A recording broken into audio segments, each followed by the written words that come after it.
So hello everyone, it's me again, Kuya Dingin, and nasa loob tayo ng 2026 Toyota BSXLE 1.3 CVT. So amoy na amoy ko yung pagiging bago niya, nakakamiss yung sasakyan ko. Yung sasakyan ko wala na, amoy yun na eh. So nakikita ko rito na ang itim nung ano niya. Sa akin namumuti na kasi. So may mga konting difference siya dito sa sasakyan ko. At mamaya ikutan natin kung hindi nakikita ko sa sasakyan ko na 2023 versus 2026. Okay, ikutan na natin. So, syempre, buksan natin yung hood. So ito, yan pa rin naman siya. Yan pa rin naman siya. Yung gulong niya, yan pa rin naman siya. Yung harap niya, yung pa rin naman siya. Nagbago lang yung presyo.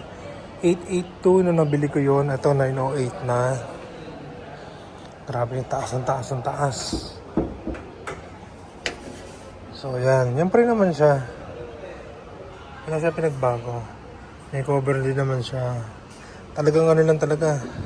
Araw-araw ko siyang ginagamit. Kaya malalaspag at malalaspag. Okay. Sarap naman siya mag-drive, matipid. So, sukat niya is 185, 60, 15 or 15. Okay. So, sa side mirror niya, wala naman usual. Dito wala. Dati kasi meron siyang cup holder dito eh. Tinanggal na eh. Boring na. So, teka nga. Ano nga natin to? Uy, set on the spot. Yan pa rin naman siya.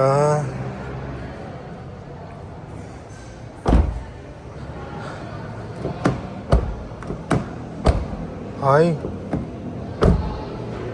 May sira yata to. Ayos, sumarado na maayos. Ito, pinaleatherat ko yung akin. And, yan pa rin naman ang ano niya, interior niya. Ay naku, kailan kaya ako magiging pasahero sa sasakyan ko. Ito lang no, nagkaroon na siya ng 2-eye sensor. Okay, buksan natin yung huli na likod.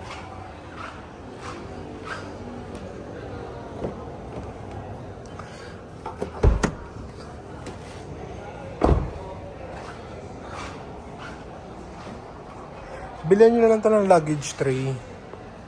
Nasa 3,000 lang yun. Para gumanda yung likod nyo. Ayan, yung sa akin, gamit na gamit yung ano ko. Yung gulong ko. Actually, nagpalit na ako ng dalawa.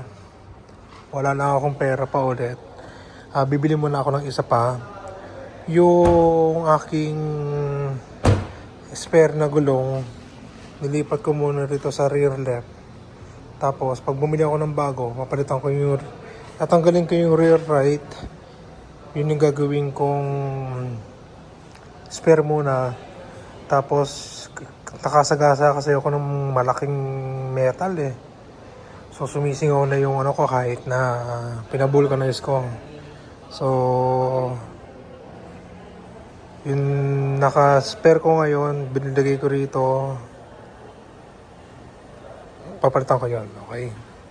Nadamay pa yun, no? Pinahaba, no? So, ito pa rin naman siya, wala siya pinagbago. Actually, napakatipid nito, guys.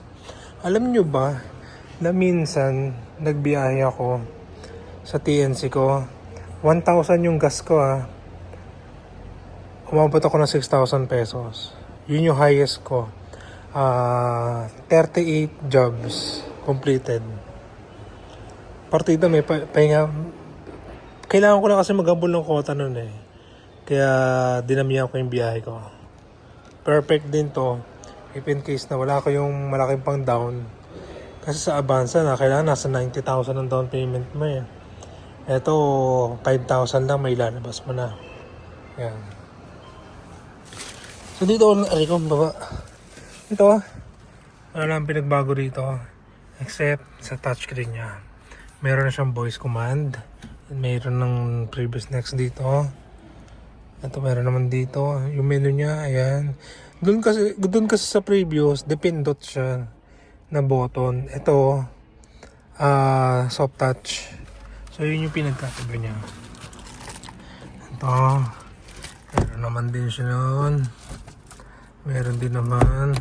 Lobat lang. Ayan. Actually, gamit na gamit ko yung space nito. Ayan, na-pause camera open dot. So yan. So pag bibili kayo, tawag lang kayo sa akin sa 0962-144-8733. Don't forget to like and subscribe my YouTube channel, Dane TV, and add nyo na rin ako sa Facebook account ko, Daniel Uy. Okay? So, tara. Cut na tayo.